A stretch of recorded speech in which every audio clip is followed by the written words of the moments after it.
ஆமென் என்றும் இருக்கக்கூடியதப்பா. ஆண்டவரே, இருபுறமும் கருக்குள்ள பட்டயம் ஆண்டவரே. உங்கள் வார்த்தை, இந்த வார்த்தை தான் உங்கள் பிள்ளைகளை உயர்த்தும், மேன்மைப்படுத்தும் ஆண்டவரே. நீங்கள் ஆசீர்வாதத்தை கொடுக்க முடியாது ஜெபிக்கிறோம். இயேசுவின் நாமத்தில் வேண்டுகிறோம் பிதாவே, ஆமென். ஹல்லேலூயா, ஹல்லேலூயா. கர்த்தருக்கு மகிமை உண்டாவதாக. அருமையான ஊழியக்காரையா ஏற்கனவே நம்ம சபைக்கு வந்திருக்கிறாங்க. இன்றைக்கு வந்திருப்பது மிகுந்த சந்தோஷம். பாஸ்டர் கின்சே அவர்கள் கரஸ்பாண்டாக இருக்கிறாங்க ஸ்கூலில். ஆக இங்கே நம்ம மத்தியில் வந்து கர்த்தருடைய வார்த்தையை கொடுங்க ஐயான்னு சொல்லும்பொழுது வருகிறேன்னு சொன்னார்.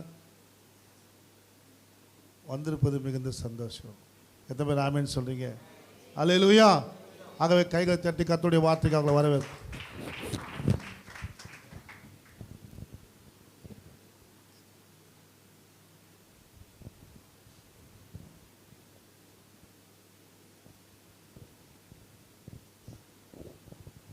அல்லேலூயா. கர்த்தருக்குள் பிரியமானவர்களே, ஆண்டவராகிய இயேசு கிறிஸ்துவின் பரிசுத்தமுள்ள நாமத்தில் உங்கள் அனைவருக்கும் அன்பின் வாழ்த்துக்களை தெரிவித்துக் கொள்வதிலே நான் மிகுந்த மகிழ்ச்சி அடைகிறேன். மறுபடியுமாக உங்கள் மத்தியிலே கடந்து வரும்படியாக ஆண்டவர் கிருபை செய்திருக்க கர்த்தருக்கு ஸ்தோத்திரம். நல்லதொரு வாய்ப்பை வழங்கிய தேவாதி தேவனுக்கு கொடா கோடி ஸ்தோத்திரங்களை ஏறெடுக்கிறேன். அன்போடு நல்லதொரு அழைப்பை தந்த அருமையான போதகராய் அவர்களுக்கு இயேசுவின் நாமத்திலே நான் நன்றிகளை தெரிவித்துக் கொள்கிறேன். அன்போடு ஏற்றுக்கொண்ட நம்முடைய திருச்சபையினுடைய ஒவ்வொரு மூப்பர்களுக்கும் இயேசுவின் நாமத்திலே நன்றிகளையும் வாழ்த்துக்களையும் தெரிவித்துக் கொள்கிறேன். ஐயாவோடு இருக்கிற அந்த ஐக்கியம், அவர்களோடு நான் கொண்டிருக்கிற அந்த ஐக்கியத்திலே ஆண்டவர் எங்களுக்கு மறுபடியுமாக இந்த ஐக்கியத்தை புதுப்பித்து கொள்ளும்படியான ஒரு கிருபையை தந்திருக்கிறார். வேதம் சொல்லுகிறது, சகோதரர்கள் ஒருமித்து வாசம் பண்ணுவது இத்தனை நன்மையும் இன்பவுமாக இருக்கிறது. ஆவிக்குரியவர்கள், ஆவிக்குரிய சகோதரர்கள், ஊழியத்தில் ஈடுபடுகிறவர்கள் ஒருவரோடு ஒருவர் அன்போடு இருக்கிறது என்பது மிகுந்த ஒரு மகிழ்ச்சியான காரியம். அப்படியாக அருமையான ஐயாவோடு ஒரு நல்ல ஒரு ஐக்கியத்தை ஆண்டவர் கொடுத்திருக்கிறார். கர்த்தருக்கு ஸ்தோத்திரம். இந்த நாளிலும் நாம் கண்களை மூடி ஆண்டவரை நோக்கி பார்த்து ஒரு சிறிய பாடலை பாடி நாம் தெய்வ செய்திக்குள்ளாக கடந்து செல்வோம். ஆண்டவர் நம்முடைய இயலாமையிலே அவர் செயல்படுகிற தேவனாக இருக்கிறார். இதை உணர்த்தும்படியான ஒரு பாடலை பாடி, ஆண்டவரே நான் பிரயோஜனமற்றவன், ஆண்டவரே நான் உதவாதவன், நீர் எங்களை பயன்படுத்தும் என்று நாம் ஒவ்வொருவரும் ஆண்டவரை நோக்கி பார்ப்போம் என்றால் நிச்சயமாகவே இந்த செய்தியும் ஆண்டவர் நம்மோடு பேசுகிற இந்த சத்தியமும் நம் ஒவ்வொருவருக்கும் பிரயோஜனமாக இருக்கும். ஆண்டவரை நோக்கி பார்ப்போம்.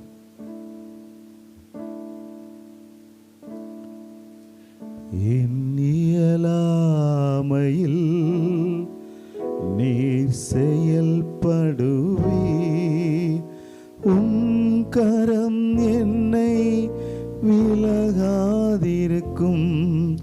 என் இயலாமையில் நீர் செயல்படுவே, உன் கரம் என்னை விலகாதிருக்கும். மலைகளை பெயர்ப்பீரென்றார், என் தடைகள் உமக்கு எம்மாத்திரம். மரித்தோரை எழச் செய்தீரென்றால் என் நோய்கள் உமக்கு எம்மாத்திரம். கிரகிக்க முடியா காரியம் செய்வீர், சர்வஞானியே உம்மை ஆராதிப்பேன். கிரகிக்க முடியா காரியம் செய்வீர், சர்வஞானியே உம்மை ஆராதிப்பேன். வெறும் கோலும் கையும் இரு பரிவாரமாகும், அது யாரால் கூடும். வெறும் கோலும் கையும் இரு பரிவாரமாகும்,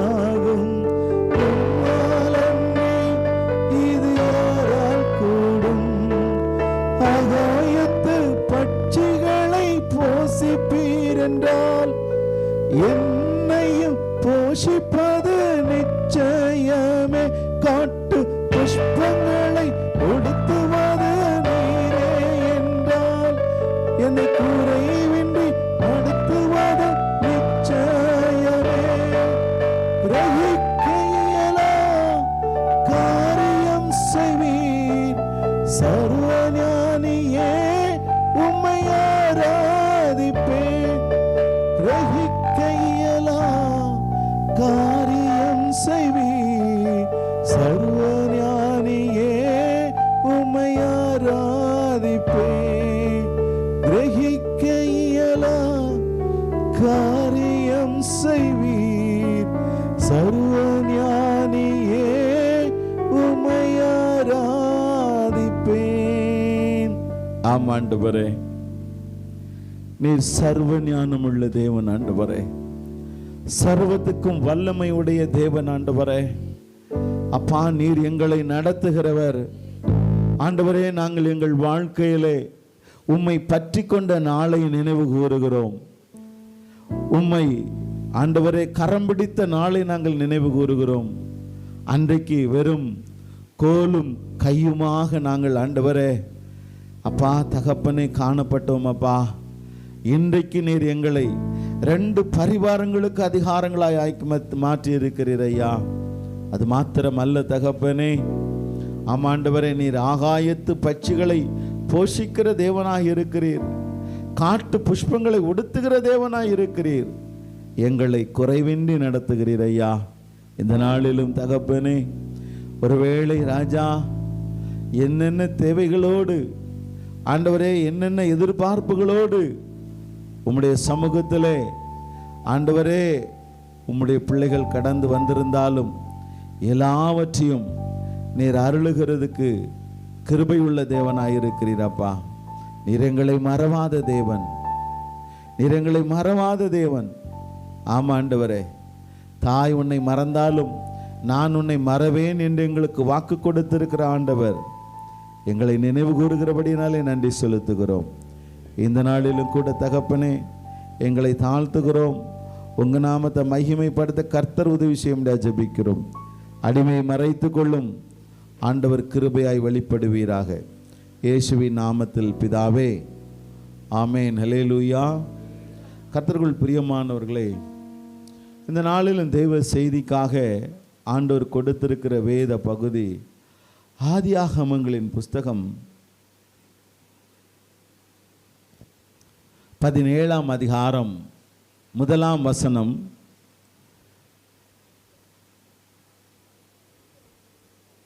ஆதியாகமம் 17:1. உங்களுக்காக நான் அதை வாசிக்கிறேன். ஆபிரகாம் 99 வயதான போது, ஆபிரகாம் 99 வயதான போது கர்த்தர் ஆபிரகாமுக்கு தரிசனமாகி, கர்த்தர் ஆபிரகாமுக்கு தரிசனமாகி, நான் சர்வ வல்லமுள்ள தேவன், நான் சர்வ வல்லமையுள்ள தேவன், நீ எனக்கு முன்பாக நடந்து கொண்டு நீ உத்தமனாயிரு, எனக்கு முன்பாக நடந்து கொண்டு உத்தமனாயிரு. ஹல்லேலூயா, ஹல்லேலூயா.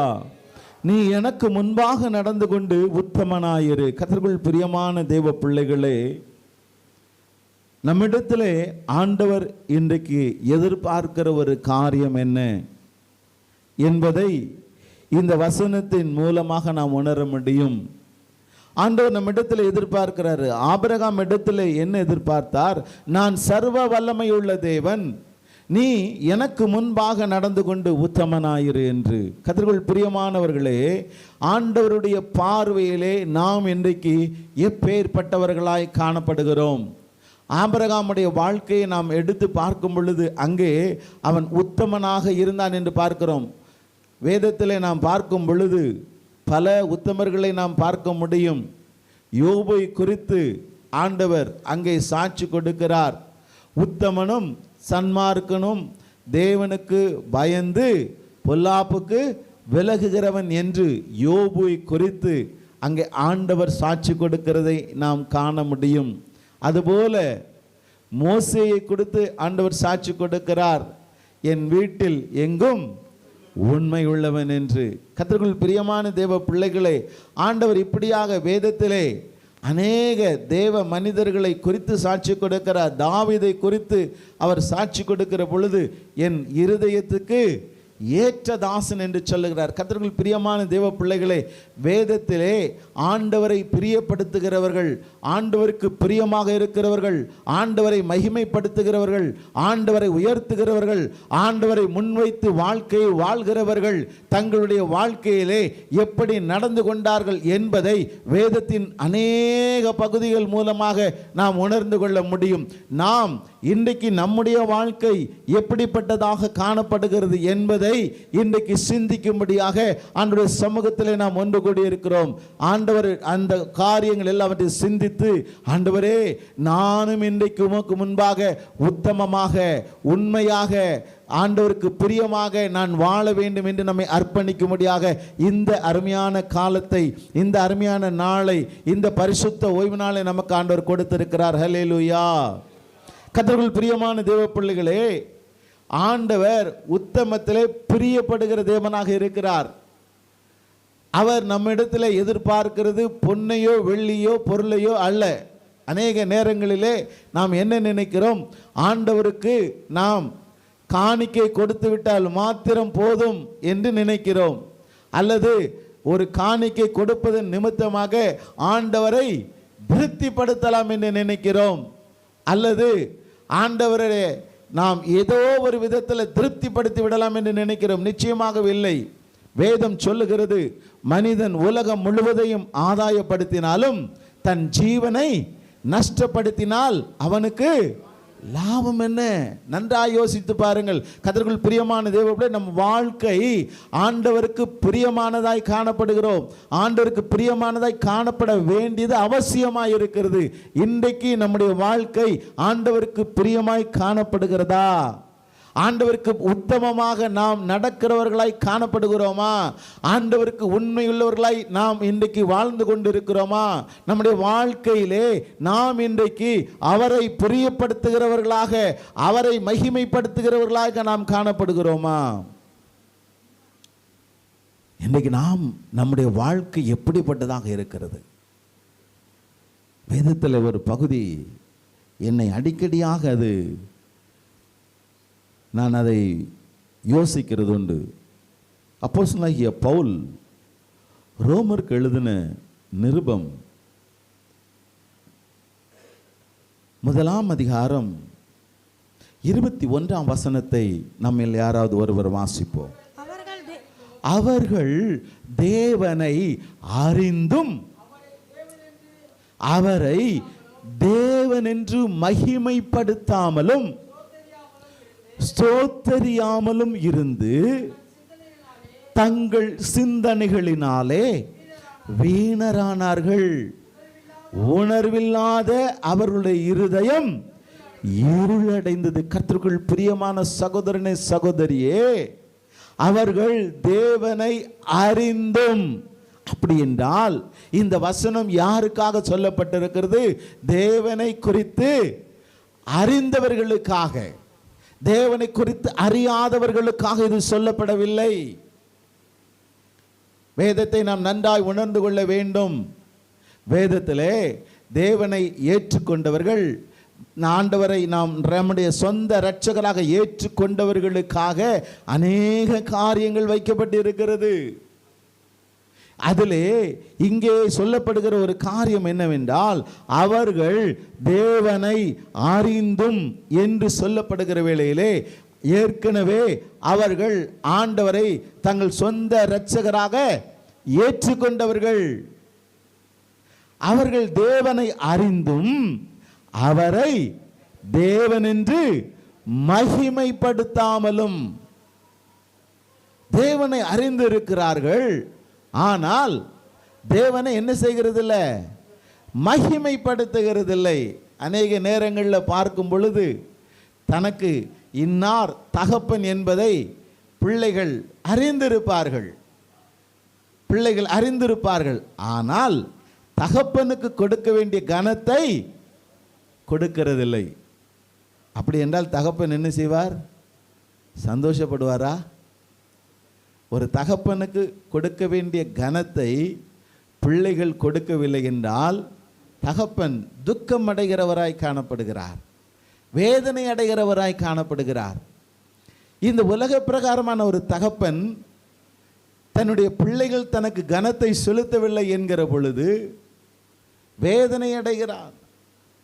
இன்னும் சில சூழ்நிலைகளிலே பிள்ளைகளை தள்ளிவிடுகிற தகப்பன்மார் இருக்கிறார்கள். கர்த்தருக்குள் பிரியமானவர்களே, இங்கே பாருங்கள், அவரை தேவன் என்று மகிமைப்படுத்தாமலும் ஸ்தோத்தரியாமலும் இருந்து தங்கள் சிந்தனைகளினாலே வீணரானார்கள்.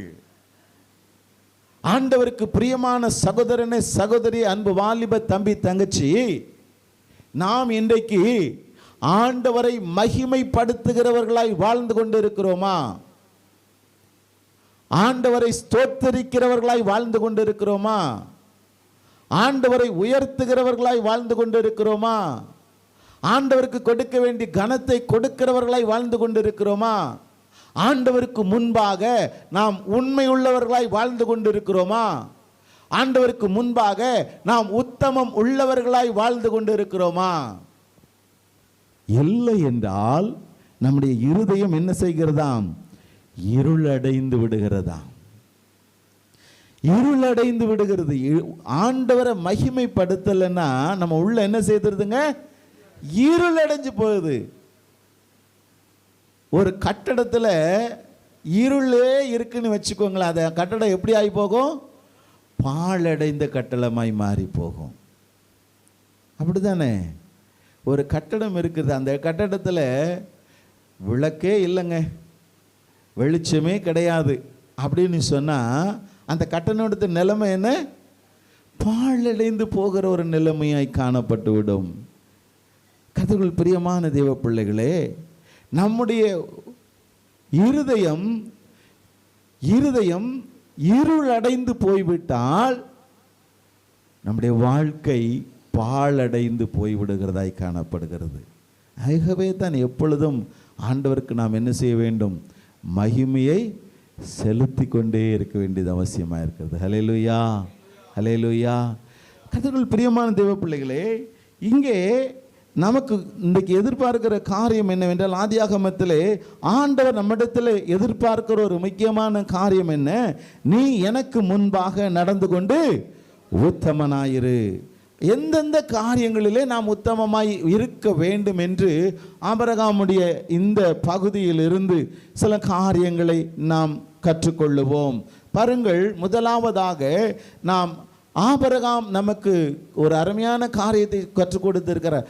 ஆனால் கீழ்ப்படிதலிலே நாம் உத்தமமாய் இருக்க வேண்டியது அவசியமாக இருக்கிறது. ஆதியாகமத்தின் புஸ்தகம் 12ஆம் வசனத்தை நாம் எடுத்துக்கொள்வோம். முதலாவது வசனத்தை வாசிப்போம். கர்த்தர் ஆபிரகாமை நோக்கி, நீ உன் தேசத்தையும் உன் இனத்தையும் தகப்பனுடைய வீட்டையும் விட்டு புறப்பட்டு உன் தகப்பனுடைய வீட்டையும் விட்டு புறப்பட்டு நான் உனக்கு காண்பிக்கும் தேசத்துக்கு போ. நான் உனக்கு காண்பிக்கும் தேசத்துக்கு போ. ஹல்லேலூயா, ஹல்லேலூயா. ஆண்டவர் சொல்லுகிற காரியம் என்ன? அங்கே ஆபிரகாமிடத்திலே, நீ உன் இனத்தையும் உன் தகப்பனுடைய வீட்டையும் விட்டு புறப்பட்டு நான் உனக்கு காண்பிக்கும் தேசத்துக்கு போ. கர்த்தருக்குள் பிரியமான தேவ பிள்ளைகளே, நாம் நன்றாய் வாழ்ந்து கொண்டிருக்கிற ஒரு பகுதி, ஒரு இல்லத்திலே இருந்து திடீரென்று ஆண்டவர் நம்மோடு பேசுகிறார். மகனே, நீ இந்த இடத்திலிருந்து கிளம்பி உன் வீட்டை விட்டு, உன் தகப்பனை விட்டு, உன் குடும்பத்தை விட்டு நீ என்ன செய்ய, நான் காண்பிக்கிற இடத்துக்கு போ என்று சொல்லும் பொழுது நாம் என்ன நினைக்கிறோம்? ஆண்டவரே, இது எப்படி சாத்தியம்? ஆண்டவரே, இன்றைக்கு எல்லா வசதிகளும் இங்கே இருக்கிறதே, நீர் எனக்கு சொல்லுகிற இடம் எப்படிப்பட்டதாக இருக்குமோ தெரியவில்லையே, அந்த இடத்துல எனக்கு வசதிகள் இருக்குமோ இருக்காதோ தெரியவில்லையே, நான் அந்த இடத்துல போகும்பொழுது என்னுடைய தேவைகள் அங்கே சந்திக்கப்படுமோ படாதோ தெரியவில்லை ஆண்டவரே என்று நாம் அநேக வேளைகளிலே நம்முடைய இருக்கிற இடத்தை விட்டு விலகாதபடிக்கு அங்கே நாம் தொடர்கிறவர்களாய் காணப்படுகிறோம். பிரியமான தேவ பிள்ளைகளே, நான் இதை ஒரு உதாரணத்துக்காக சொல்ல வேண்டும் என்றால், நம்முடைய வாழ்க்கையிலே ஆண்டவர் நம்மோடு பேசுகிற காரியங்களுக்கு நாம் இன்றைக்கு கீழ்ப்படுகிறவர்களாய் காணப்படுகிறோமா? ஒருவேளை எந்த காரியத்திலே ஆண்டவர் பேசினாலும் சரி, எந்த காரியத்திலே பேசினாலும் சரி, அப்படிதானே? இன்றைக்கு ஒரு ஊழியம் செய்கிறவர்களாக இருந்தாலும் சரி, இல்லது நல்ல ஒரு வேலையில் இருக்கிறவர்களாக இருந்தாலும் சரி, ஆண்டவர் ஒரு வேளை நம்ம இடத்துல சொல்லலாம், மகனே நீ இந்த வேலையில் நீடிக்க வேண்டாம், நீ வேற ஒரு வேலைக்கு போ, நான் உனக்கு காட்டுகிற வேலைக்கு போ அப்படின்னு சொல்லும் பொழுது நம்ம உடனே என்ன நினைப்போம்? மனசுக்குள்ளே, ஆண்டவரே இந்த வேலையில் எந்த பிரச்சனையும் இல்லை, எல்லா சௌகரியங்களும் இருக்குதே, எனக்கு நல்ல வருமானம் கிடைக்குது, என்னுடைய தேவைகள்லாம் சந்திக்கப்படுது, வீட்டுக்கு பக்கத்தில் இருக்குது, எல்லா தேவைகளுக்கும் எனக்கு போதுமானதாக இருக்குதே, இதை நான் விட்டுட்டு போகணுமா? ஆண்டவர் பேசுகிற பொழுது, ஆண்டவர் பேசுகிற பொழுது அவருடைய சத்தத்துக்கு நாம் செவி சாய்க்க வேண்டியவர்களாய் காணப்படுகிறது, அவசியமாக இருக்கிறது. ஆண்டவருக்கு நாம் கீழ்ப்படுகிறது நிமித்தமாக நாம் உத்தமம் உள்ளவர்களாய் நம்மை காட்டிக்கொள்ள வேண்டியது அவசியமாக இருக்கிறது. நாம் உத்தமம் உள்ளவர்களாய் நடக்க வேண்டியது அவசியமாக இருக்கிறது. ஆண்டவருக்கு கீழ்ப்படிதல் வேதத்தில் சொல்லப்பட்டிருக்கிற பிரகாரமாக பலியை காட்டிலும் கீழ்ப்படிதலே உத்தமம். பலியை காட்டிலும் கீழ்ப்படிதலே உத்தமம். ஏன் ஆண்டவர் சவுலை தள்ளுறாரு பாருங்க. ஏன் ஆண்டவர் சவுலை தள்ளி விட்டுட்டாரு? ஆண்டவருடைய சத்தத்துக்கு சவுல் என்ன செய்யல? கீழ்ப்படியலைங்க, கீழ்ப்படியல. நம்முடைய வாழ்க்கையில நாம் ஆண்டவருடைய வார்த்தைகளுக்கு, ஆண்டவருடைய வசனங்களுக்கு நாம் கீழ்ப்படிய கடமைப்பட்டவர்களாக இருக்கிறோம், கடமைப்பட்டவர்களாக இருக்கிறோம். ஒருவேளை நம்மை நாமே சமாதானப்படுத்தி கொள்ளுகிறவர்களாய் காணப்படுகிறோம். அநேக நேரங்களில் ஆண்டவர் வேதத்தின் மூலமாக நம்மோடு பேசுகிற தேவனாய் இருக்கிறார். அநேக நேரங்களில் நாம் ஜெபிக்கும் போது ஆண்டவர் நம்மோடு பேசுகிற தேவனாய் இருக்கிறார். அப்படி பேசுகிற சமயங்களிலெல்லாம் நாம் இன்றைக்கு அவருடைய சத்தத்துக்கு கீழ்ப்படிதல் உள்ளவர்களாய் காணப்படுகிறோமா? நம்மை நாமே ஆராய்ந்து பார்க்க வேண்டியவர்களாய் இருக்கிறோம். ஒரு வசதி படைத்த ஒரு மனிதன் இருக்கிறான், நமக்கு தெரிந்தவர், அல்லது நம்ம குடும்பத்துக்கே ஒரு பெரிய முக்கியமான உறுப்பினராக இருப்பலாம். நம்ம குடும்பத்தில் நம்மை அழைத்து ஒரு காரியத்தை நம்ம இடத்துல சொல்கிறாருன்னு வச்சுக்கோங்க, நம்ம என்ன செய்வோம்?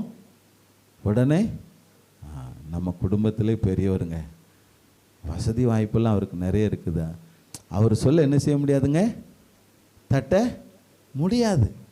அதனால் என்ன செய்துடுறோம்? கீழ்ப்படிஞ்சு போயிடுறோம். இந்த உலக பிரகாரமான ஒரு மனிதன் சொல்லுகிற ஒரு வார்த்தைகளுக்கு நாம் கீழ்ப்படி ஆயத்தமாக இருக்கிறோம். ஆனால் ஆண்டவர் இங்கே என்ன சொல்கிறார்? நான் சர்வ வல்லமையுள்ள தேவன். ஹல்லேலூயா. நம்மகிட்ட சொல்கிறவர் யாருங்க? சர்வ வல்லமை உள்ள தேவன். சாதாரணமானவர் சொல்லலை, ஏதோ ஒரு மூன்றாம் தரன் மனிதன் சொல்லலை, அவர் சர்வ வல்லமையுடைய தேவன். அவர் சொல்லுகிறார், எனக்கு முன்பாக நீ உத்தமனாயிரு, be honest before me. எனக்கு முன்பாக நீ உத்தமனாயிரு. அந்த உத்தமத்திலே முதலாவது ஆண்டவர் எதிர்பார்க்கிற ஒரு காரியம் கீழ்ப்படிதல். நான் சொல்லுகிற காரியத்துக்கு கீழ்ப்படுகிறது. எங்க உலகத்தில் இருக்கிற ஒரு மனிதன் ஒரு ஒரு ஒரு இடத்துல வேலை செய்கிறங்க, அந்த வேலை செய்கிற இடத்துல அந்த வேலைக்கு எஜமானனாக இருக்கிறவன், எஜமாட்டியாக இருக்கிறவங்க நம்ம இடத்துல ஒரு காரியத்தை சொல்லி நம்ம கேட்கலன்னு சொன்னால் என்ன செய்திருவாங்க? இல்லைம்மா நீ கீழ்ப்படிய மாட்டேன்ற, அதனால் நீ என்ன செய்ய வேண்டாம், வேலைக்கு வேண்டாம், நான் வேற ஆளை பார்த்துக்கிட்டேன்னு சொல்கிறாங்களா? ஆனால் ஆண்டவர் ஒரு வார்த்தையை நாம் சொல்லும் பொழுது, ஆண்டவர் நம்மிடத்தில் ஒரு வார்த்தையை சொல்லும் பொழுது நாம் இன்றைக்கு அதை அசட்டை பண்ணுகிறவர்களாய் வாழ்ந்து வருகிறோம். ஆண்டவருடைய வார்த்தைக்கு நாம் கீழ்ப்படிய பழக வேண்டியது அவசியமாக இருக்கிறது. ஏன் ஆபிரகாம் ஆசீர்வதிக்கப்பட்டார்? எப்படி ஆசீர்வதிக்கப்பட்டார் பாருங்க. பெரிய ஆச்சரியம். அங்கே அவர் எப்படி கீழ்ப்படியும் பொழுது எப்படிப்பட்ட ஆசீர்வாதம் அவருக்காக காத்திருந்தது. அந்த நம் திரும்பி வாசிக்கும்போது, நான் உன்னை ஆசீர்வதிக்கிறவர்களை ரெண்டாவது வசனத்தை வாசித்துட்டு போமே. நான் உன்னை பெரிய ஜாதியாக்கி உன்னை ஆசீர்வதித்து உன் பேரை பெருமைப்படுத்துவேன், நீ ஆசீர்வாதமாய் இருப்பாய். ஹல்லேலூயா. ஆண்டவருக்கு கீழ்ப்படுகிற பொழுது ஆண்டவர் நமக்கு தருகிற ஒரு மிகப்பெரிய ஆசீர்வாதம் என்ன? உன்னை பெரிய ஜாதியாக்கி உன்னை ஆசீர்வதித்து உன் பேரை பெருமைப்படுத்துவேன். ஹல்லேலூயா, ஹல்லேலூயா. ஏங்க, இதை விட வேற என்னங்க ஆசீர்வாதம் வேணும் நமக்கு? அவர் சும்மா பேரை பெருமைப்படுத்துவேன்னு சொல்லலை. என்ன சொல்றாரு? உன்னை பெரிய ஜாதியாக்கி உன்னை ஆசீர்வதித்து உன் பேரை பெருமைப்படுத்துவேன், நீ ஆசீர்வாதமாக இருப்பா. அப்போ அவருக்கு கீழ்ப்படிஞ்சு இருக்கிறதுல என்ன தவறு இருக்கு? என்ன கஷ்டம் இருக்குது? யார் கீழ்ப்படிய வேண்டான்னு சொல்றா? சாத்தான் இல்லையா? ஆண்டவர் ஆதாம் ஏவாள்கிட்ட என்ன சொன்னாரு? ஆமாம், கனியை சாப்பிடாதீங்க,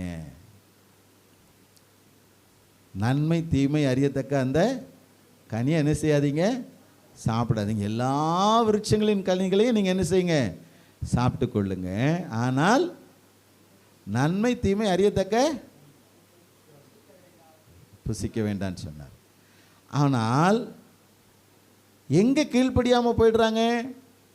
வஞ்சகத்தினால தான் கீழ்ப்படியாமல் போகிறாங்க. ஆனால் ஆண்டவர் ஒரு வார்த்தை சொல்லுகிற பொழுது எந்த சூழ்நிலையிலேயும் நாம் என்ன செய்ய வேண்டும்? அவருக்கு கீழ்ப்படியவது அவசியமாக இருக்கிறது. அல்லேலூயா. அதுதாங்க சாத்தான் நம்மளை கீழ்ப்படிய விடாமல் செய்கிறது தான் சாத்தானுடைய வேலை. இதெல்லாம் ஆமாங்க, அப்படிலாம் சொல்லியிருக்குதா? நீங்கள் இதெல்லாம் பழத்தை ஏதாவது அப்படி தானே அந்த பகுதியை வாசித்து பார்க்கும்போது தெரியும். ஆதியாகமத்தில் தேவன் உங்களிடத்தில் வந்து நீங்கள் இதெல்லாம் சாப்பிட வேண்டாம்னு சொல்லி ஏதாவது சாப்பிட வேண்டாம்னு சொல்லியிருக்காரு. ஆமாம், சாப்பிட வேண்டாம்னு சொல்லியிருக்காரு. சாப்பிட்டா என்ன ஆகிடும்னு சொன்னார்? ஆமாம், நீங்கள் வந்து ஆமாம் நீங்கள் சாகவே சாவிகள் சொன்ன. ஆனால் நீங்கள் அப்படிலாம் சாக மாட்டீங்க. நீங்கள் எப்படி போய் மாறிடுவீங்க? தேவதூதர்களை போல மாறுவீங்க. பாருங்கள், ஆசை காட்டுறான்.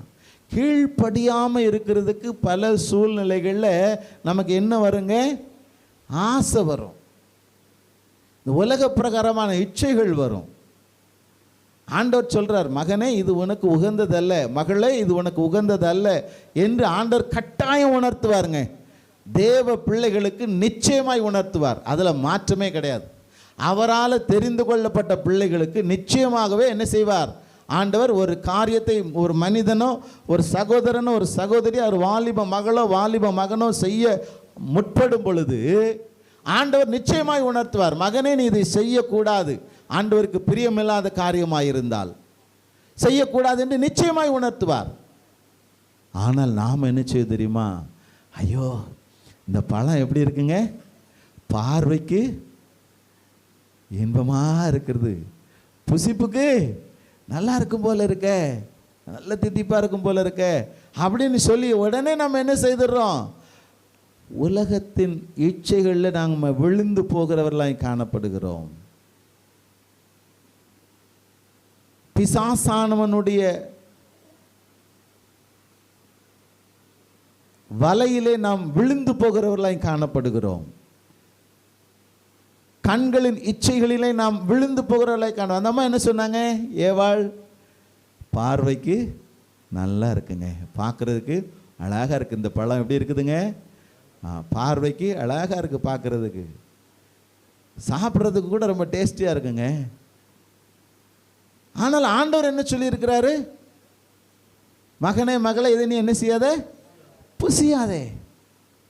அப்போ கீழ்ப்படிதல் நம்முடைய வாழ்க்கையிலே மிக மிக மிக மிக அவசியம். ஒருவேளை நாம் என்ன நினைக்கிறோம் தெரியுமா? நாங்கள்லாம் கிறிஸ்தவங்க, நாங்கள்லாம் ரொம்ப ஜாக்கிரதையாக இருப்போம், நாங்கள்லாம் ரொம்ப ஜாக்கிரதையாக இருப்போம். இதெல்லாம் எங்களை என்ன சாத்தான்லாம் எங்களை என்ன செய்ய முடியாது, பக்கத்தில் வரவே முடியாது. அநேக நேரங்களில் நாம் தந்திரமாக ஏமாற்றப்படுகிறோம். ஆனால் நாம் எப்பொழுதும் எப்படிப்பட்ட உணர்வுடையவர்களாக இருக்க வேண்டியது அவசியம். ஆண்டவருக்கு நான் கீழ்ப்படிதல் உள்ளவனாய் வாழ வேண்டும், ஆண்டவருக்கு நான் கீழ்ப்படிதல் உள்ளவளாய் வாழ வேண்டும் என்ற அந்த ஒரே ஒரு தீர்மானத்திலிருந்து நாம் ஒருபோதும் விலகிவிடக்கூடாது. ஹல்லேலூயா, ஹல்லேலூயா. அநேக நேரங்களில் பாருங்கள், நம்ம தீர்மானங்கள் எடுக்கிறோம். ஒவ்வொரு வருட துவக்கங்களிலும் நாம் என்ன செய்கிறோம், தீர்மானங்களை எடுக்கிறோம். தீர்மானங்களை எடுத்து அந்த வருடத்தில் சில வாரங்கள் கடந்து செல்லுகிறதுக்கு முன்பதாகவே நம்ம அந்த தீர்மானத்தில் நிலைத்திருக்க இயலாத ஒரு நிலைக்கு சென்று விடுகிறோம் என்றால் பிசாசானவன் நம்மை விழுங்கலாம் என்று வகை தேடி சுற்றி திரிந்து கொண்டே இருக்கிறான். ஐயா, தீர்மானம் எடுக்காதவர்களை குறித்து பிசாசானவனுக்கு கவலையே கிடையாது. தீர்மானம் எடுக்காதவர்களை குறித்து அவனுக்கு கவலையே கிடையாது. யார் தீர்மானம் எடுக்கிறார்களோ, யார் ஆண்டவருக்கு நான் கீழ்ப்படிந்து நடப்பேன் என்று சொல்லுகிறார்களோ, அவர்களை விழத்தட்டுவதுதான் பிசாசினுடைய வேலை. அவர்களுக்கு எதிராக சதிகளை பின்னுகிறது தான் பிசாசானவனுடைய வேலை. அவர்களை எப்படியாவது வலையிலே அகப்படுத்துவது தான் பிசாசானவனுடைய வேலை. அதுக்கு நாம் இடம் கொடுத்து விடக்கூடாது, அதுக்கு நாம் இடம் கொடுத்து விடக்கூடாது. ஆண்டவர் நம்மை நடத்துகிற பாதையிலே நாம் நடக்க வேண்டியவர்களாக இருக்கிறோம். அவருடைய சத்தத்துக்கு நாம் கீழ்ப்படிய வேண்டியவர்களாக இருக்கிறோம். பிரியமான தேவ பிள்ளைகளே, நாம் தொடர்ந்து பாருங்கள், ஆபிரகாம் அங்கே அழைக்கப்பட்ட பொழுது என்ன செய்கிறார்? 4வது வசனத்தை வாசிப்போம். 12:4. கர்த்தர் ஆபிரகாமுக்கு சொன்னபடியே அவன் புறப்பட்டு போனான். ஹல்லேலூயா. பாருங்க, அவன் என்ன ஆண்டவர் சொன்னாரோ அந்த வார்த்தைகளுக்கு அப்படியே கீழ்ப்படுகிறவனாய் காணப்பட்டான். கீழ்ப்படுகிற ஒரு மேலான ஒரு குணத்தை அங்கே பெற்றுக்கொண்டவனாய் இருந்தான். கர்த்தருக்குள் பிரியமான தேவ பிள்ளைகளே, இன்றைக்கு நாம் ஆண்டவருக்கு பிரியமாக, ஆண்டவருக்கு கீழ்ப்படுதல் உள்ளவர்களாக காணப்படுகிறோமா? 7ஆம் வசனத்தை வாசிங்கம்மா. கர்த்தர் ஆபிரகாமுக்கு தரிசனமாகி உன் சந்ததிக்கு இந்த தேசத்தை கொடுப்பேன் என்றார். அப்பொழுது அவன் தனக்கு தரிசனமான கர்த்தருக்கு, பாருங்க போதும், ஆண்டவர் என்ன சொல்றார்? அவருடைய வார்த்தைகளுக்கு கீழ்ப்படிந்து சென்ற பொழுது அங்கே அவருக்கு தேசத்தை கொடுக்கிற தேவனாக இருக்கிறார். ஹல்லேலூயா. நாம் ஆண்டவருடைய வார்த்தைகளுக்கு கீழ்ப்படியும் பொழுது அநேக நேரங்களில் நமக்குள்ள என்ன ஒரு கேள்விக்குரிய வருது தெரியுமா? இது நான் கீழ்ப்படிந்தால் என்னுடைய எதிர்காலம் எப்படிப்பட்டதாக இருக்கும் என்று ஒரு கேள்விக்குறியை நாம் முன்வைக்கிறவர்களாக இருக்கிறோம். கர்த்தருக்குள் பிரியமான தேவ பிள்ளைகளே, நாம் ஆண்டவருடைய வார்த்தையை அப்படியே ஏற்றுக்கொள்ள வேண்டியது அவசியமாக இருக்கிறது. ஆண்டவர் பொய் சொல்லுவாரா? பொய் சொல்லுவாராங்க? பொய் சொல்லவே மாட்டாருங்க. அவர் பொய் சொல்லுகிறதுக்கு யார் இல்லைங்க? மனுஷன் அல்லங்க. மனுஷன் வாயிலிருந்து ஒரு உண்மையை வரவழைக்கணும்னா எவ்வளவு கஷ்டப்படுறோம் இல்லையா? பாருங்க, இன்றைக்கி நம்முடைய காவல்துறையினர் உண்மையை வரவழைக்கிறதுக்காக சில என்ன வச்சுருக்கிறாங்க? சில கருவிகளையே வச்சுருக்கிறாங்க. ஆமாம், அந்த கருவிகளெல்லாம் பயன்படுத்தியே உண்மையை வரவழைக்கிறாங்க. ஆனால் நாம் இன்றைக்கு ஒரு இடத்திலிருந்து ஒரு உண்மையை பெற்றுக்கொள்ளுகிறதுக்கு ரொம்ப கஷ்டப்பட வேண்டியது இருக்குது. ஆபிரகாம் பாருங்க, அப்படியே நம்பினார். ஆண்டவர் சொல்லுகிறவர் யாருங்க? கர்த்தர். அவர் பொய் சொல்லுகிற மனிதன் அல்ல. நான் உன்னை பெரிய ஜாதியாக்குவேன், உன்னை ஆசீர்வதிப்பேன், நீ ஆசீர்வாதமாக இருப்பா, உன் பேரை பெருமைப்படுத்துவேன்னு சொல்லிட்டார்னா அதுக்கு மேலே வேற ஒன்றுமே இல்லை யோசிக்கிறதுக்கு இல்லையா? அவர் எங்கே போய் சொல்கிறாரோ போகிறோம், எந்த இடத்துல அவர் உட்கார சொல்கிறாரோ உட்கார்றோம், என்ன செய்ய சொல்கிறாரோ அதை செய்கிற. அருமையான மகள் சொன்னாங்கல்ல, நல்ல ஒரு சாட்சி இல்லையா? எனக்கு ஒன்றும் தெரியல, ஒரு நிமிஷத்தில் பேசி முடிக்கணும் இல்லையா? ஒரு நிமிஷத்தில் மைக் எடுத்து பிரைசலாட் சொல்கிறதுக்கே என்ன ஆகிடுது, அரை நிமிஷம் ஓடி போயிடுது. ஒரு நிமிஷத்தில் பேசணும். தீ இல்லாமலே என்ன செய்யணுமா? தீ வச்சாலே நமக்கு என்ன செய்ய மாட்டேங்குதுங்க, சமையல் வர மாட்டேங்குது இல்லையா? கொஞ்சம் கூடுதலாக வச்சு போட்டோன்னு சொன்னால் என்ன ஆகி போயிடுது? ஆமாம், கொஞ்சம் அந்த பக்கம் இந்த பக்கம் போயிட்டு வந்தோன்னா முடிஞ்சு போச்சு சாப்பாடு அன்னைக்கு, அவ்வளோதான். அருமையான பிள்ளைகளுக்கு ஆண்டவர் துணையாக இருக்க சொல்லு. கர்த்தரையே நோக்கி காத்திருக்கிறவர்களுக்கு, கர்த்தரை நோக்கி பார்க்கிறவர்களுக்கு அவர் முகங்களை பிரகாசிக்க செய்கிற தேவன். ஹல்லேலூயா. சங்கீதம் 34 வாசிக்கிறேன் இல்லையா? அவர்கள் அவரை நோக்கி பார்த்தார்கள், அவர்களுடைய முகம் பிரகாசம் அடைந்த. அருமையான மகள் ஃபர்ஸ்ட் பிரைஸ் கொண்டு வந்திருக்காங்க. பிரகாசமா இருக்குமா இருக்காதா? சொல்லுங்களேன். அல்லேலூயா. கர்த்தருக்குள் பிரியமான தேவ பிள்ளைகளே, நம்முடைய வாழ்க்கையிலே ஒருவேளை இதுவரையிலும் நாம் ஆண்டவருக்கு கீழ்ப்படியாமல் இருந்திருப்போம் என்றால், இன்றைக்கு நாம் ஆண்டவருக்கு கீழ்ப்படிய நாம் அர்ப்பணிப்போம். இரண்டாவதாக, அங்கே ஆபிரகாம் எந்த காரியத்திலே அவர் கீழ்ப்படிதல் உள்ள ஒரு உத்தமனாய் இருந்தார்? முதலாவது கீழ்ப்படிதல் அவர் உத்தமனாய் இருந்தார். இரண்டாவது பார்க்கிற பொழுது அவர் பொறுமையிலே உத்தமமாய் இருக்கிறார் என்று பார்க்கிறோம். பார்த்தீங்கன்னா ஆபிரகாம் பாருங்க, கடந்து வந்து விட்டார். ஆண்டவரை காட்டின தேசத்தில் குடியேறி அங்கே வாழ்ந்து கொண்டிருக்கிறார். அவருக்கு ஆசீர்வாதங்கள் பெருகுகிறது. அவரோடு கூட யார் இருக்கா? லோத்து இருக்கிறார். ஆகவே 2 பேரும் அங்கே ஆசீர்வதிக்கப்படுகிறார்கள். அதன் நிமித்தமாக அங்கே அவர்களுக்குள்ள என்ன வருது? ஆமாம், ஆசீர்வாதம் பெருக பெருக இடம் குறைபாடு வந்துடுது. இடங்கொள்ளாமல் போக மட்டும் ஆசீர்வதிக்கிற தேவன் நம்முடைய ஆண்டவர். பார்த்தீங்கன்னா அங்கே அவர்களுடைய பணியாளர்கள், ஆபிரகாம் மந்தை மேய்ப்பருக்கும் 13:7 லோத்துடைய மந்தை மேய்ப்பருக்கும் வாக்குவாதம் உண்டாயிற்று. பாருங்க, இந்த வாக்குவாதம் உண்டானதினாலே என்ன செய்கிறது? வாக்குவாதம் வந்தால் என்ன ஆகுங்க? அடுத்தது சண்டை வந்துடும்ல. பேச பேச பேச பேச கணவன் மனைவி சில நேரத்தில் என்ன பண்ணுவாங்க? சில காரியங்களில் தர்க்கம் பண்ண ஆரம்பிப்பாங்க.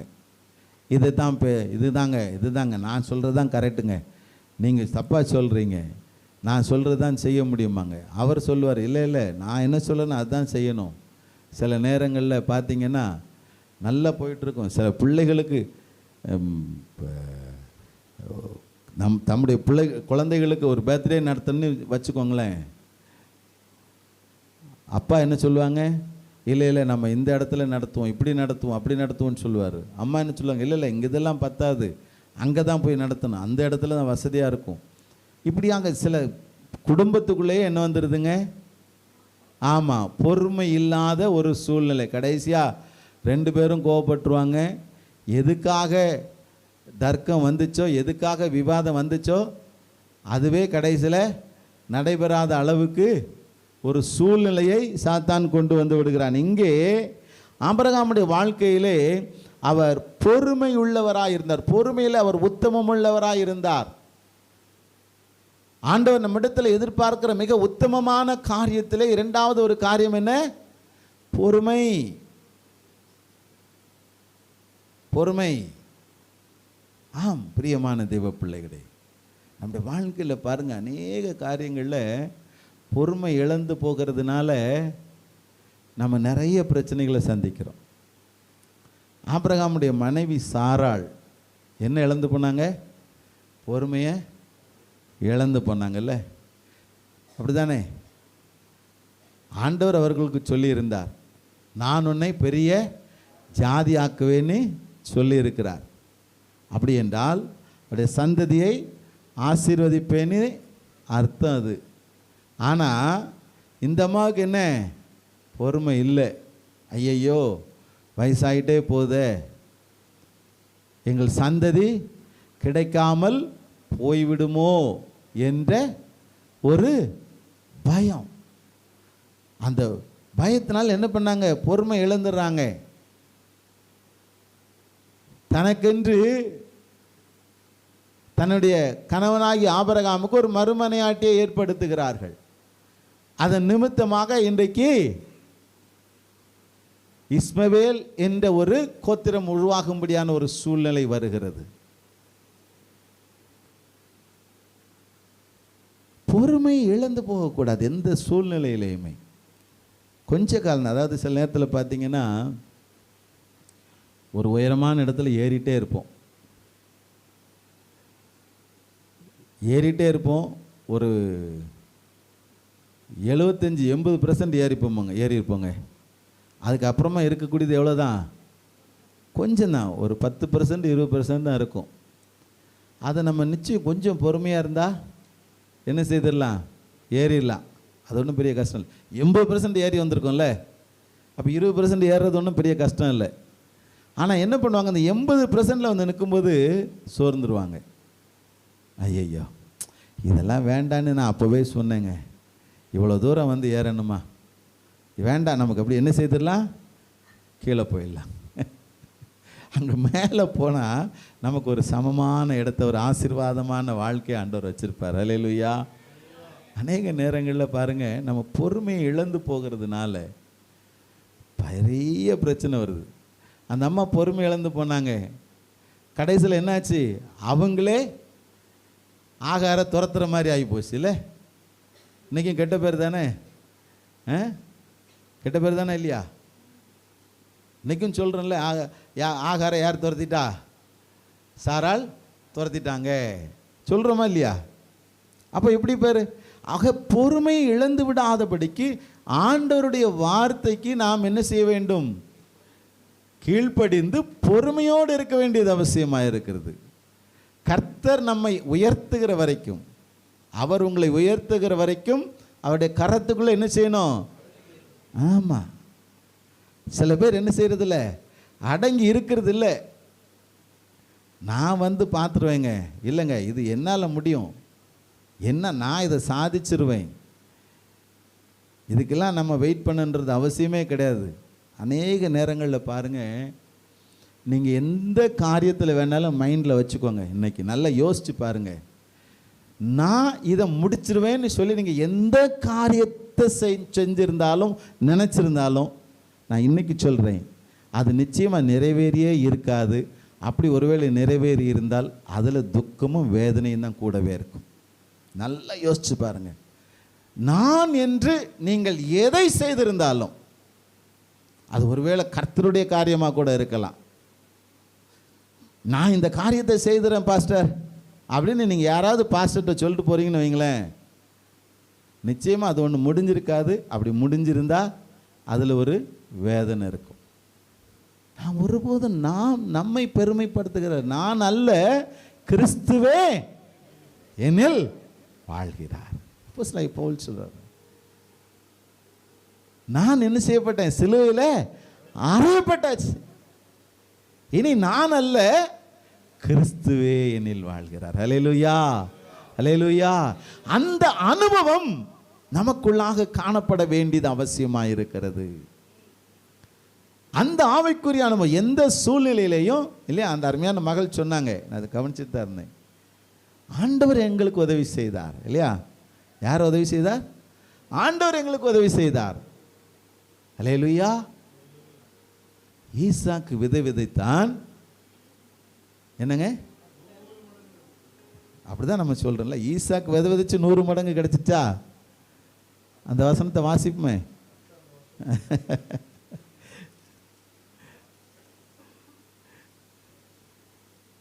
ஒரு வாசிங்க, எத்தனை பைமனா?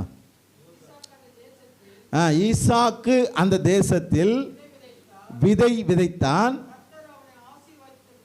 கர்த்தர் அவனை ஆசீர்வதித்ததினால். அந்த வார்த்தையை நம்ம கவனிக்கிறதே கிடையாதுங்க. யார் ஆசீர்வதிக்கணும்? கர்த்தர் ஆசீர்வதிக்கணும். அப்படி இல்லைன்னா என்ன செய்ய முடியாது, நம்ம பலனை பெற முடியாது.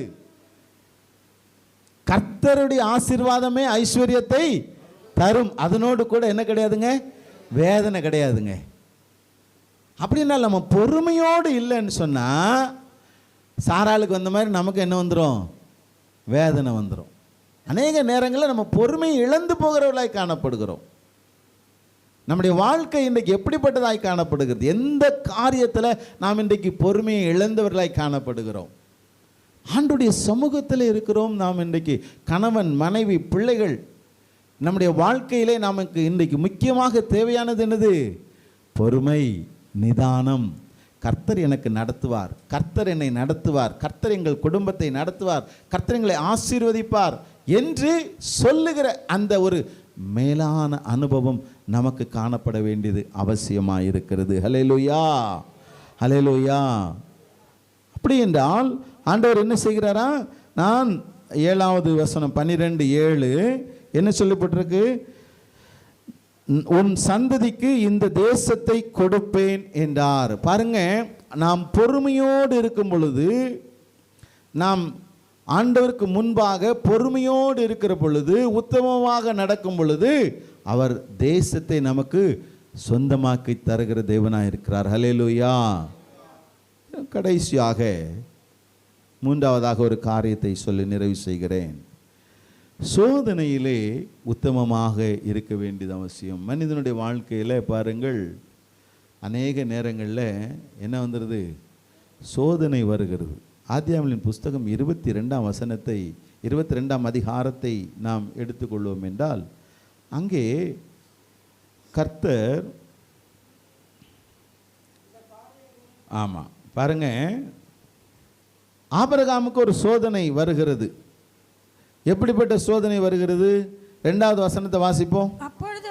அப்பொழுது அவர் உன் புத்திரனும் உன் ஏகசுதனும் உன் நேசகுமாரனுமாகிய ஈசாக்கை நீ இப்பொழுது அழைத்து கொண்டு போய் மோரியா தேசத்துக்கு போய் அங்கே நான் உனக்கு குறிக்கும் மலைகள் ஒன்றின் மேல் அவனை தகன பலியாக பலியிடு என்றார். என்ன செய்யணுங்க? தகன பலியாக பலியிடு என்றார். யார? உன் புத்திரனும் உன் ஏகசுதனும் உன் நேசகுமாரனுமாகிய ஈசாக்கு. புத்திரன், ஏகசுதன், நேசகுமாரன். பாருங்க, அப்ப அப்படி வளர்த்து கொண்டு வருகிறார்கள். வளர்த்து கொண்டு வருகிறதுக்கு பின்பு ஆண்டவர் என்ன கேட்கிறாரு? ஆமாப்பா, நீ போய் என்ன செய்ய, இந்த காரியத்தை செய், பலியிடு என்றார். உடனே பொறுமை இழந்துட்டாரா? சோதனையில் ஆண்டவருக்கு முன்பாக ஆண்டவர் சொல்லுகிறார், ஆண்டவர் சொல்லுகிற இந்த காரியத்தில் நான் உத்தமமாக இருக்க விரும்புகிறேன் என்று சொல்லுகிறார். பாருங்க, ரொம்ப ஒரு வித்தியாசமான பகுதி இது. நம்ம ஆழ்ந்து சிந்திக்க வேண்டிய பகுதி. அநேக நேரங்களில் நமக்கு பிரியமான காரியத்தை ஆண்டவர் நம்மிடத்தில் எதிர்பார்க்கிற பொழுது நாம் எப்படிப்பட்ட ஒரு முடிவை எடுக்கிறவர்களாய் காணப்படுகிறோம். ஒரு பிரியமான ஒரு காரியம், எந்த ஒரு பிரியமான காரியமாக இருக்கலாம்.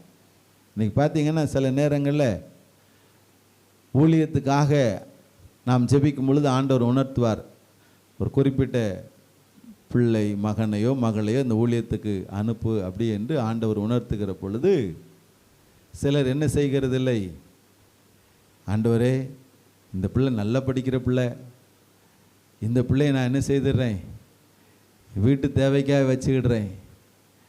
இன்னொரு பிள்ளை இருக்கிறான், அடுத்த பிள்ளை கொஞ்சம் சுமாராக தான் படிப்பான், ஒன்றும் இல்லை, சும்மா சுற்றிக்கிட்டே இருக்கிறான், அவனை நான் என்ன செய்தேன் ஆண்டவரே, ஊழியத்துக்கு அர்ப்பணிச்சிடுறேன் என்று சொல்லுகிற அநேகர் உண்டு. அல்லது நம்மிடத்தில் ஏதாவது ஒரு விசேஷித்த ஆசீர்வாதமான பொருள் இருக்கலாம். ஆண்டவர் நம்மிடத்தில் கேட்கிற பொழுது அதை நாம் கொடுக்கிறவர்களாய் காணப்படுவோம். அப்படிப்பட்ட ஒரு அனுபவம் நமக்கு காணப்பட வேண்டியது அவசியமாக இருக்கிறது. சில ஆண்டுகளுக்கு முன்பதாக எங்களுக்கு ஒரு நல்ல ஒரு பெட்ஷீட் கிடச்சிதுங்க. நல்ல ஒரு பெட்ஷீட் எங்களுக்கு தேவையாகவும் இருந்தது அந்த நாட்களில். நல்ல விரிப்பு, அருமையான விரிப்பு. ரொம்ப சந்தோஷமாக வச்சிட்டு இருந்தேன். யூஸ் பண்ணலை, வச்சிட்டு இருந்தேன். நாங்கள் வச்சிட்டு இருந்த ஒரு 2 நாளில் எங்களை தேடி ஒரு பாஸ்டரம்மா வந்தாங்க. ஜோம் எல்லாம் அவங்களோட பேசிவிட்டு அவங்க பிறப்பிடும்போது ஐயா எங்களுக்காக ஜோம் பண்ணுங்கன்னாங்க. சரின்னு நான் ஜோம் பண்ணோம். ஜோம் பண்ணும்போது அவங்க ஒரு ப்ரேயர் ரிக்வெஸ்ட் சொன்னாங்க. ஐயா எங்களுக்கு திருமண நாள், நீங்கள் எங்களுக்காக ஜோம் பண்ணுங்க அப்படின்னாங்க. சரின்னு சொல்லி ஜோம் பண்ண ஆரம்பித்த உடனே ஆண்டவர் எனக்கு ஜெபத்தில் உணர்த்தினார், நீ அந்த பெட்ஷீட் உனக்காக ஒன்று ஸ்பெஷலாக இருக்குது, அதை அவங்களுக்கு என்ன செய், ப்ரெசன்ட் பண்ண அப்படின்னாரு. எனக்கு ஒரு பக்கம் ஆவியானவருக்கு கீழ்ப்படியணும், அடுத்த பக்கம் வீட்டுக்காரம்மா என்ன சொல்லுவாங்களோ தெரியலையே. இப்போ தான் பெட்ஷீட்டே வாங்கி தர மாட்டான், ஓசியில் நல்லதாக ஒன்று கிடச்சிருக்குது, அதையும் என்ன செய்கிறானே இப்போ கொடுக்க நிற்கிறானேன்னு சொல்லி திட்டுவாங்களா திட்ட மாட்டாங்களா தெரியாது. ஜெபம் முடிஞ்சுது. பாஸ்டர் ஐயா நாங்கள் போயிட்டு வரோம். சரி போயிட்டு வாங்க பாஸ்டர்னு சொல்லி அனுப்பிட்டேன். அவர்கள் இறங்கி படிக்கட்டெலாம் இறங்கி போயிட்டே இருக்காங்க. எனக்கு மனசுக்குள்ளே தாங்கலை. ஆண்டவரே நான் இப்படி கீழ்ப்படியாமல் இருக்கிறேன்னு ஆண்டவரே, ஏன்னா எனக்கு ஒரு விடுதலை இல்லை. உடனே எனக்கு மனசுக்குள்ளெல்லாம் கஷ்டம். அப்போ நான் மனைவிட்டு சொன்னேம்மா, ஜெபம் பண்ணும்போது ஆண்டவர் எனக்கு உணர்த்தினார், இப்படி நான் அதை செய்யாமல் இருந்தேன், நீ என்ன சொல்லுவியோன்னு யோசித்தேன் அப்படின்னு சொன்னேன். நான் என்ன சொல்கிறதுக்கு இருக்குது, அவங்கள உடனே கூப்பிடுங்கன்னு சொன்ன உடனே எனக்கு ரொம்ப சந்தோஷம். உடனே என்ன செய்தேன், அவங்க இங்கே வீடு தாண்டி இருக்க மாட்டாங்க, உடனே ஆனாலும் கூட ஒரு 100 மீட்டர் தள்ளி இருப்பாங்க. ஃபோன் பண்ணி பாஸ்டர் தயவுசெய்து தப்பாக எடுத்துக்காதீங்க, கொஞ்சம் ஒரு நிமிஷம் வந்துட்டு போங்க அப்படின்னு சொன்ன உடனே மறுபடியும் அவங்க வந்தாங்க. வந்த உடனே தப்பாக எடுத்துக்காதீங்க, இந்த மாதிரி ஆண்டவர் உணர்த்தினார், ஆனால் உங்களுக்கு நாங்கள் கொஞ்சம் கால தாமதம் பண்ணிவிட்டேன், மன்னிச்சுக்கோங்க, இது உங்களுக்காக உங்கள் திருமண நாள் ப்ரெசன்டேஷனை வச்சுக்கோங்க அப்படின்னு சொல்லி கொடுத்தோடனே அவங்களுக்கு ரொம்ப சந்தோஷம்.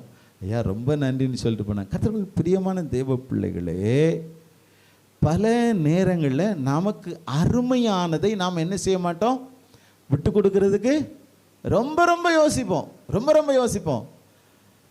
அன்னைக்கு கொடுத்தோம் பாருங்க, எனக்கு சொன்னால் நம்ப மாட்டீங்க, அதுக்கு அந்த நாட்களுக்கு ஒரு 2 நாள் தள்ளி நான் ரொம்ப ஆவலாக எதிர்பார்த்துட்டு இருந்த ஒரு பொருள், என்னுடைய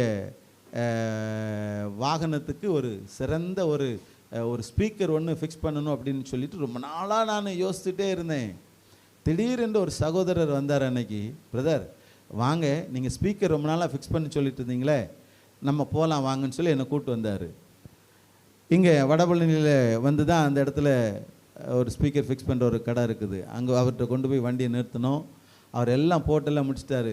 எப்படியும் கிட்டத்தட்ட அதுக்கு ஒரு பல ஆயிரங்களான செலவு உண்டுன்னு எனக்கு தெரியும். எப்படி செய்ய போகிறாரோ, என்கிட்ட கம்மியாக தான் காசு இருந்துச்சு, சரி ஏதாவது சொல்லலாம் அப்படின்னு சொல்லிட்டு மனசில் நினச்சிட்டு இருக்கும்போது, பிரதர் எவ்வளோ வேணும் அப்படின்னு சொல்லி கேட்குறோம். கர்த்தருக்கு முன்பாய் சொல்லுகிறேன். அவர் சொன்னார், இல்லை இல்லை இல்லை, இது உங்களுக்காக நான் முன்னமே எடுத்தே வச்சிருக்கிறேன், இதுக்கு எந்த பணமும் நீங்கள் கொடுக்க வேண்டாம் அப்படின்னு சொன்னார். ஹல்லேலூயா. என் ஆண்டவர் ஒருபோதும் நம்மை விட்டு கொடுக்கிற தேவன் அல்ல. ஆபிரகாம் ஈசாக்கை பலியிட ஒப்பு கொடுத்த பொழுது கூட ஆண்டவர் என்ன பலியிட விட்டுட்டாரா? இல்லை. கத்தியில கை வைக்கிற பொழுதே என்ன செய்துட்டார், அவனை தடுத்துட்டார். அதாவது அதே ஒரு மாதம் முடிச்சுட்டு நம்ம ஜெபத்துக்கு போயிடலாம். பாருங்க 12வது, அதாவது 22:12 வாசிப்போம். அப்பொழுது இல்லை 10வது வசனத்தை வாசிங்கம்மா. பின்பு ஆபிரகாம் தன் குமாரனை வெட்டும்படிக்கு தன் கையை நீட்டி கத்தியை எடுத்தான். அப்பொழுது கர்த்தருடைய தூதனானவர் வானத்திலிருந்து ஆபிரகாமே ஆபிரகாமே என்று கூப்பிட்டார்.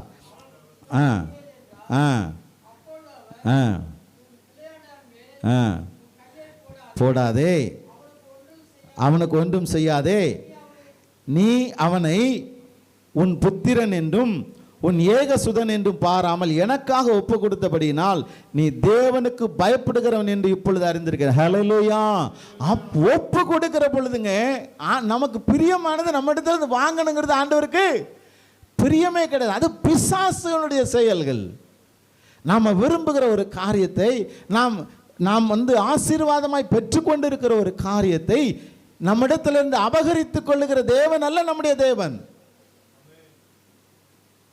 அவர் இரக்கமுள்ளவர், இரக்கத்தில் ஐஸ்வர்ய சம்பந்தர், பொன்னும் பொருளும் அவருடையது. அவர் நம்மை ஆசீர்வதிக்க விரும்புகிற தேவன். அல்லேலூயா. நம்முடைய வாழ்க்கை இன்றைக்கு உத்தமமாய் காணப்படுகிறதா? கீழ்ப்படிதலுள்ள உத்தமம், பொறுமையுள்ள உத்தமம், சோதனையிலே உத்தமம், எல்லா சூழ்நிலைகளிலும் ஆண்டவருக்கு உத்தமமாய் வாழும் பொழுது கர்த்தர் நம்மை ஆசீர்வதித்து பெருகவே பெருகச் செய்வார். கண்களை மூடி ஆண்டவரை நோக்கி பார்ப்போம். ஹல்லேலூயா, ஹல்லேலூயா, ஹல்லேலூயா, ஹல்லேலூயா. நல்ல தகப்பனே, உம்மை நன்றியோடு துதிக்கிறோம்ப்பா. பரிசுத்தமான இந்த வேளைக்காக நன்றி செலுத்துகிறோம் ஐயா. தேவரீர் இந்நாளிலும் கூட ராஜா நீர் எங்களோடு இடைப்பட்ட கிருபைகளுக்காக நன்றி செலுத்துகிறோம் தகப்பனே.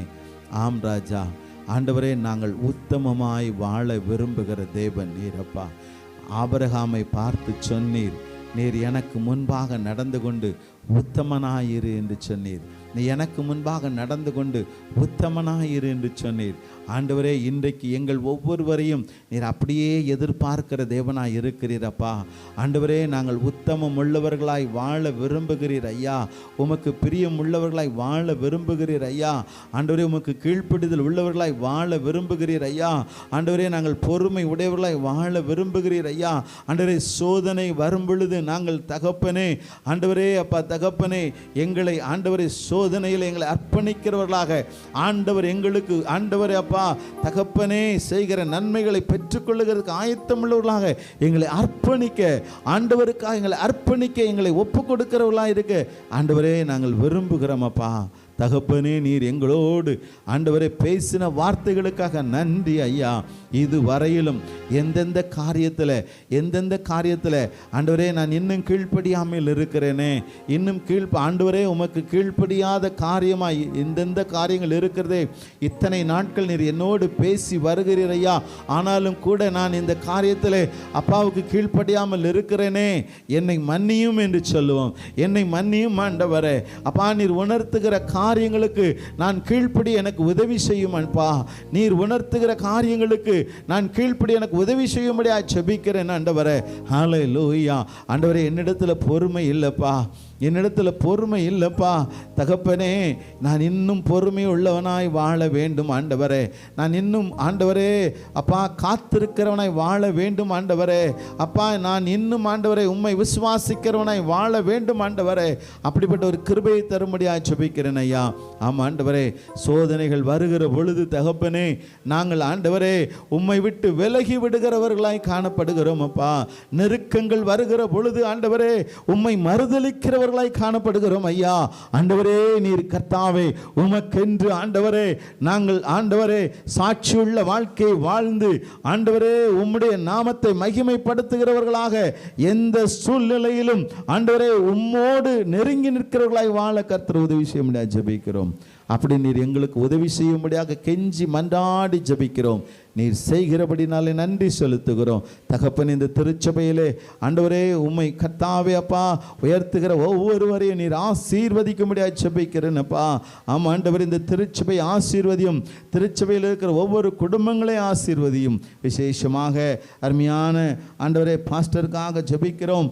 ஆண்டவர் கிருபையாக அவர்களை ஆசீர்வதிக்கும்படியாக ஜெபிக்கிறோம் அப்பா. அவருடைய ஊழியத்திலே இன்னும் அவர்களை நீர் வல்லமையாக எடுத்து பயன்படுத்தும்படியாக ஜெபிக்கிறோம் ஆண்டவரே.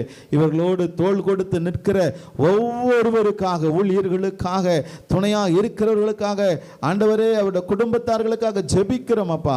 கர்த்தர் பொறுப்படுத்திக் கொள்ளும், வல்லமையாக எடுத்து வழி நடத்தும். துதிகன மகிமைக்கு செலுத்துகிறோம். மீட்பர் இரட்சகர் இயேசு கிறிஸ்துவின் நாமத்தில் ஜெபிக்கிறோம் ஜீவனுள்ள நல்ல தகப்பனே, ஆமென்.